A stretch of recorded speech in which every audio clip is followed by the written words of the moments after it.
Hello and welcome to A New Day with Susan. I'm your host, Susan Yaki. Today I have with me Megan Dineen. She's 27 and was born and raised in New Jersey. She was born with a rare genetic disorder called Escobar Syndrome. It causes contracture in various parts of her body.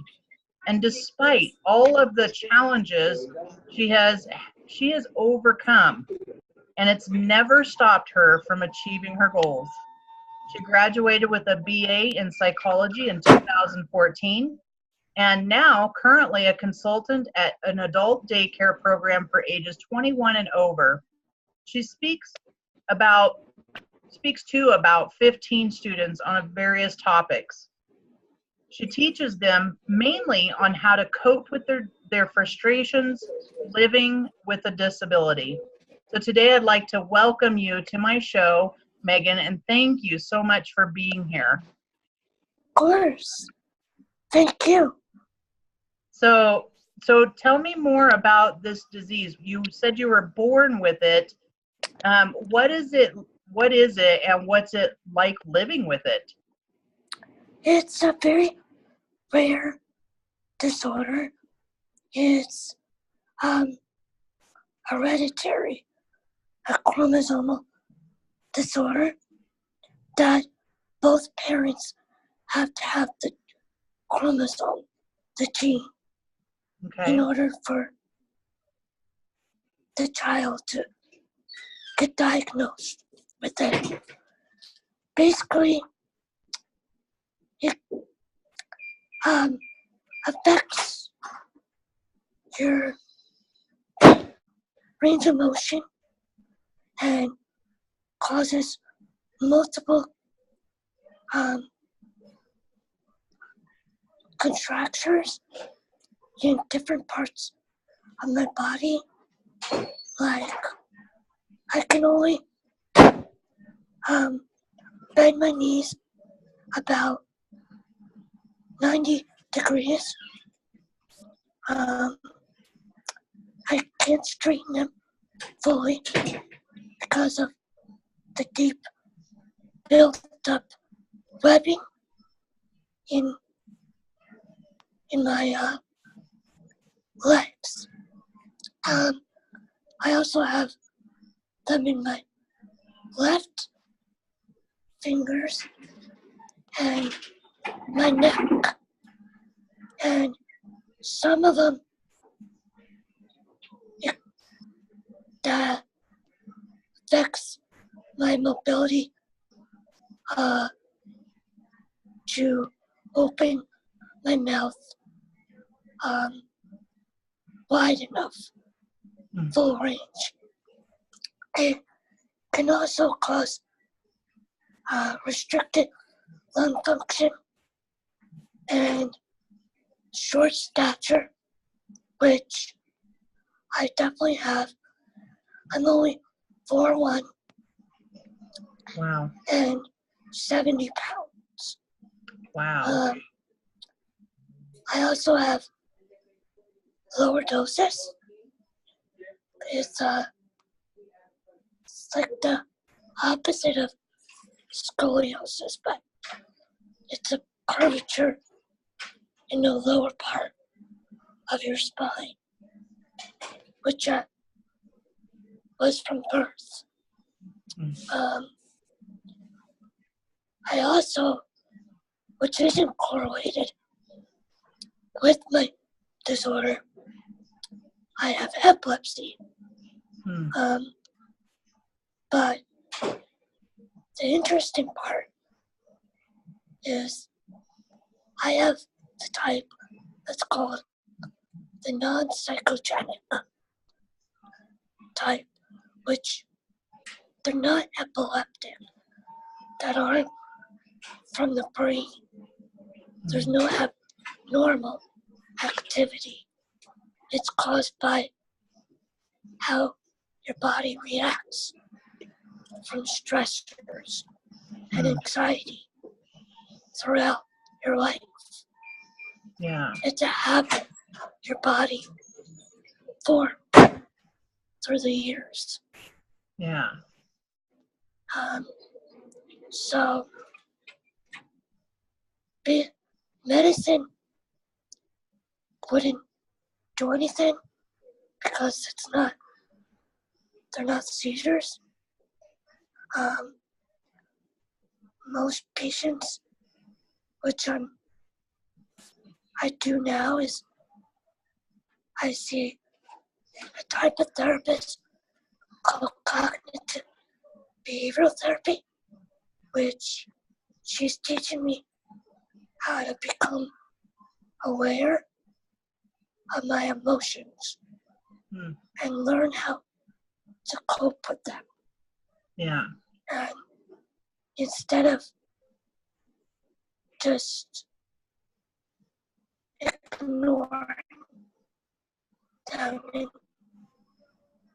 just pretending everything's okay.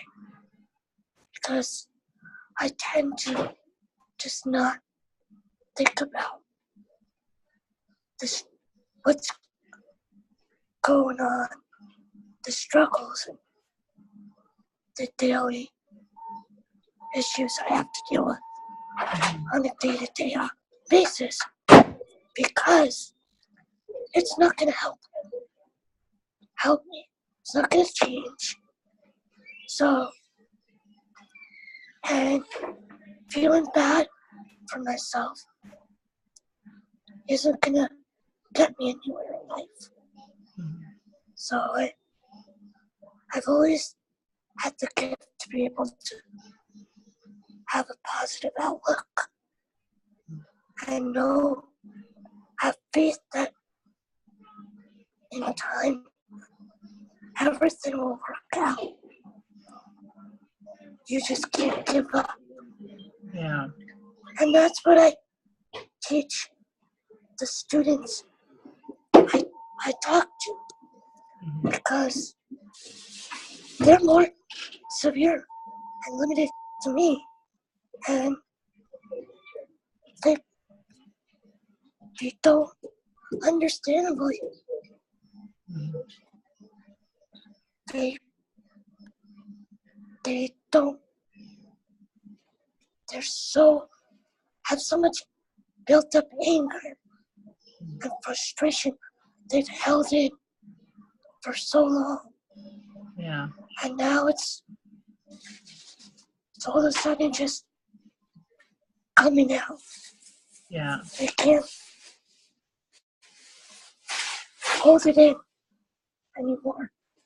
But they don't know how to express it in a healthy way.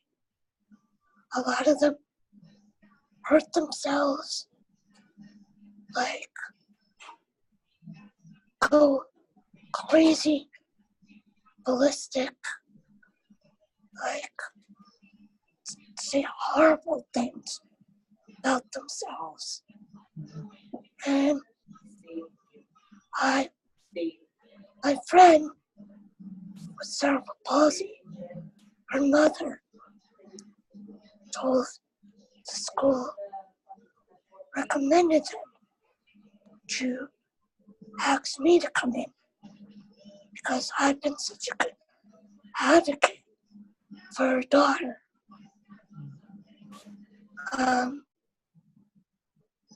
To, learn to use her voice, because she does have a voice. It may be not clear, but she does have it. And holding it in, people are not going to just,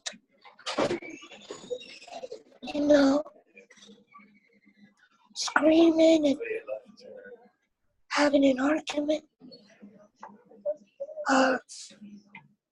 People aren't going to know why you're upset. They're not going to know how to help you if you don't tell them. You have to use your words. And then, find ways that help you, relax you, that help you, that bring you happiness in your life.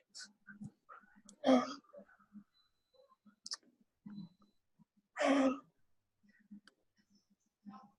to learn in time, slowly, to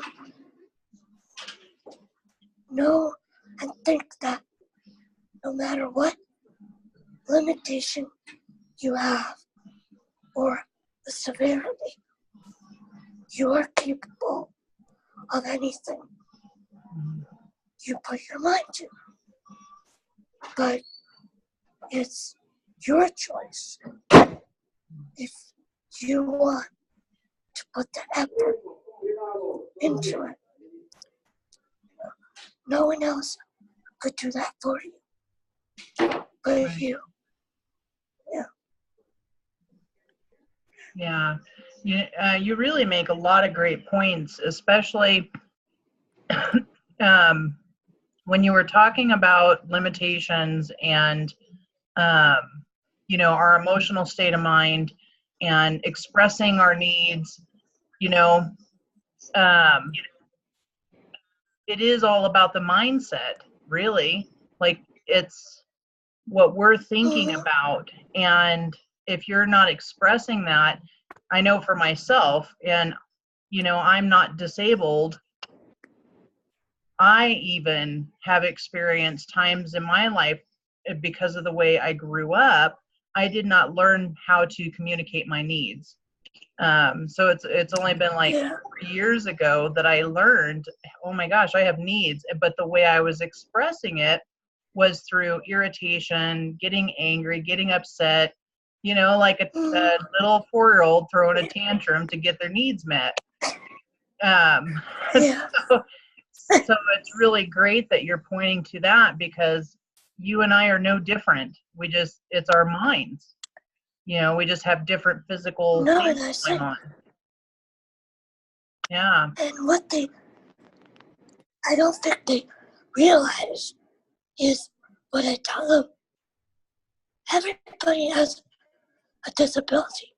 Yeah. Even if it's not visible, everyone struggles with something. Yeah, that's right. Just because they're not physically disabled and it's not visible, there's a lot out there that people really do suffer with a lot of tough things. Yeah. When I think the physical part of it just adds to that, those limitations, that way of thinking, probably.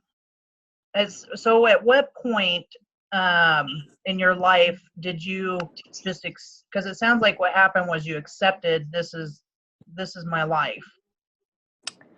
Well, I've always had that gift since I was born. Because I've had to go through so many procedures, intense surgeries, testing. And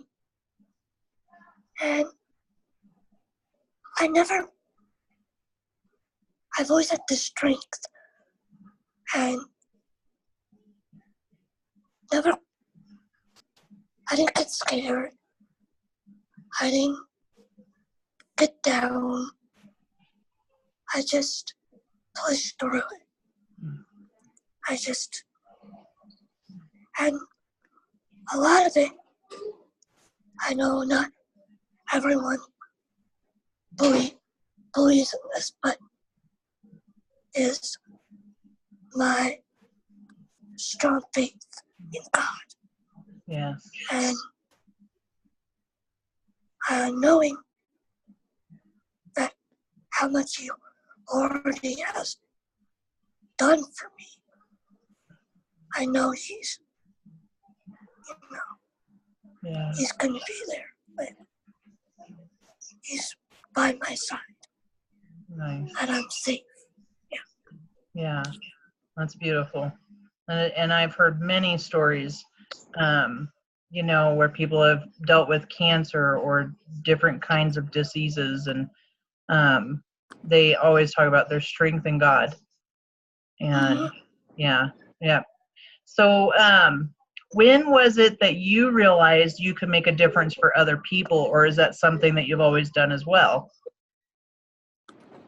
Well, actually, everyone has told me that because how determined of a person I've always been, like, since I was little. Uh-huh. No matter how tough I've had it, I always have resisted help.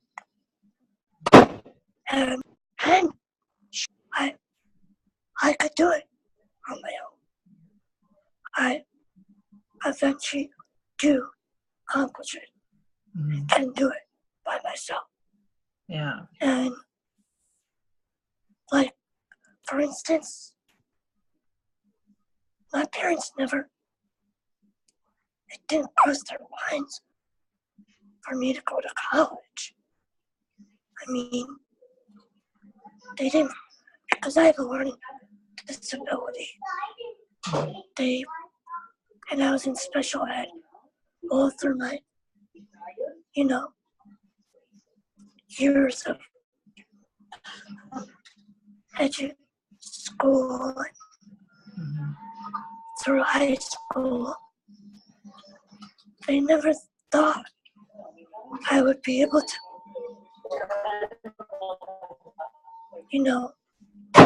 do that level of work. I didn't want it. I knew I didn't fit into one of those day programs that are for way more, like, severely low cognitively, like, handicapped people that I already am way over their level of, ability and, mental cognitive functioning. And so I applied to college without them knowing. And I got in. They got the letter, acceptance letter in the mail, without me home. They opened it. And they couldn't, they couldn't grasp it.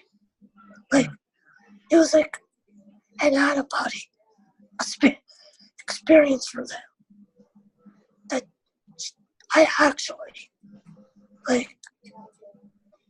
accomplished this. Because this is,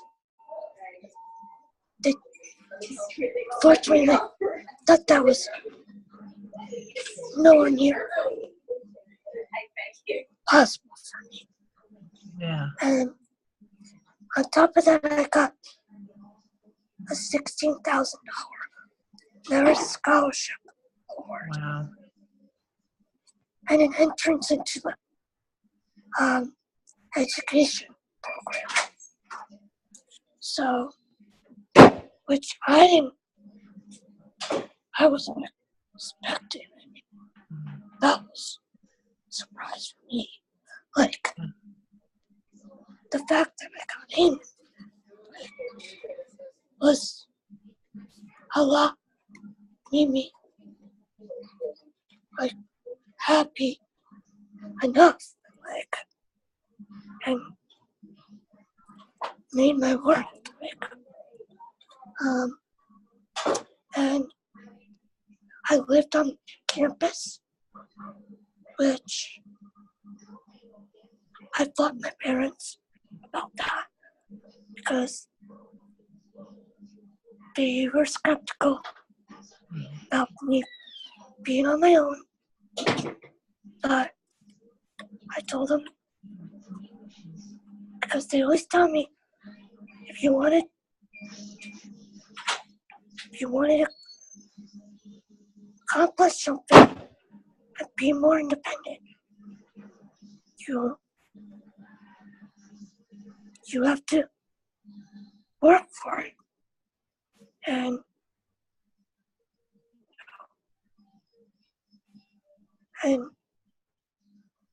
want it and show us. Because whatever you put your mind to, you're capable of. And then I'm like to them, okay, let me get this straight. You tell me I'm capable of anything I put my mind to, but now that I want to live by myself, you're like saying the opposite. Like it's like a what do you call double standard type of situation. Because it's only like someone's like they feel like it's on their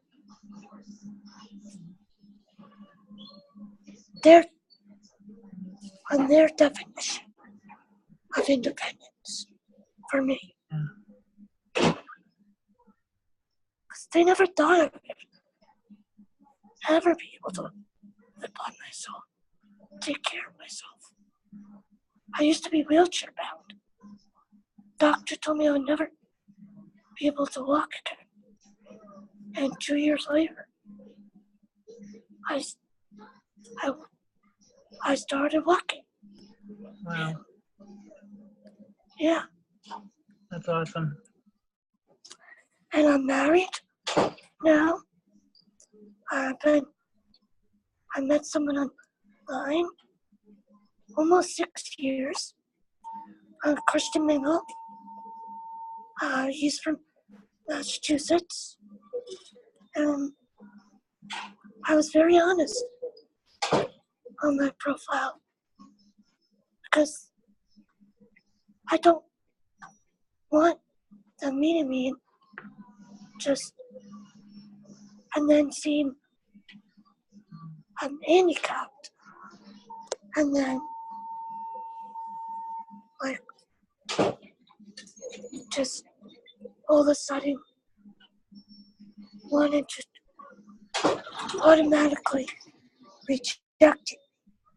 Yeah. Because a lot of guys, it's about the outward appearance. You know what I mean? Yeah. They don't know how to act towards people with disabilities. It's like they think we're from a different world, you know? But I loved him. He attracted me because he wasn't scared of anything. He accepted me for who I am. And he, on top of for a year and a half, he traveled every weekend, back and forth, 4 hours from Massachusetts, and to come visit me.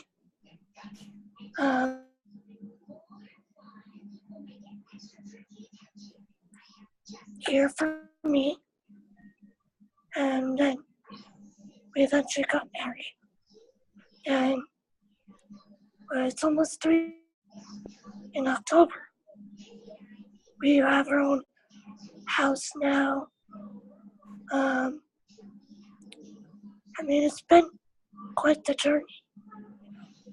Yeah, I bet. That's Yeah, awesome. Yeah, yeah. that's really awesome. And congratulations on, Thank completing you. college, doing it on your own, and getting married, and the difference that you're making for your students. Yeah, yeah. You know, a lot of them it's more of a cognitive, um,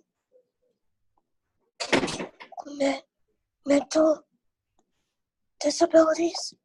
Mhm. There are some severely physical handicapped, but the majority of the school is low functioning autism or developmentally delayed, like that type of um, like spectrum. Mhm. Um, but and they're funny, Yeah. like, cause you know how they could be. They have no filter. They, you know, they don't. They say what they mean, like Mhm. whatever comes to their mind. Um, and you know, it's because they do tell me stories. I love when you come. I love you really do. It really does help me, Megan. I mean, I wish there's more people like you for us out there, you know, because to relate to us. Mhm. And, and I'm glad I could help them because I know what it's like. I'm no different than them. Yeah. I mean, we all, it's sad. Society's so judgmental, discriminatory, hiring people with not even that severe of a disability. Mhm. It's really sad. Yeah. Yeah. I agree. Yeah. So Megan, we have just a few minutes left here. What message do you want to make sure that the people here, our listeners, um, is there anything that you want them to know, especially people with disabilities or people without disabilities? Um, what do you want to make sure that they hear? Well, the most important that we're all trying to make more aware in society is that goes for everyone, especially non disabled, that we're no different than Yeah. you. Yeah. We don't think because we're either in a wheelchair or have verbal issues or speak up, can't hear anything. Um, we be aware we're smarter than you think. We pick up everything and even body language, how you come off to us. Yeah. Like we may need a little more assistance, but just that's just a little extra unique characteristic that God gave us. Yeah. And for those with disabilities,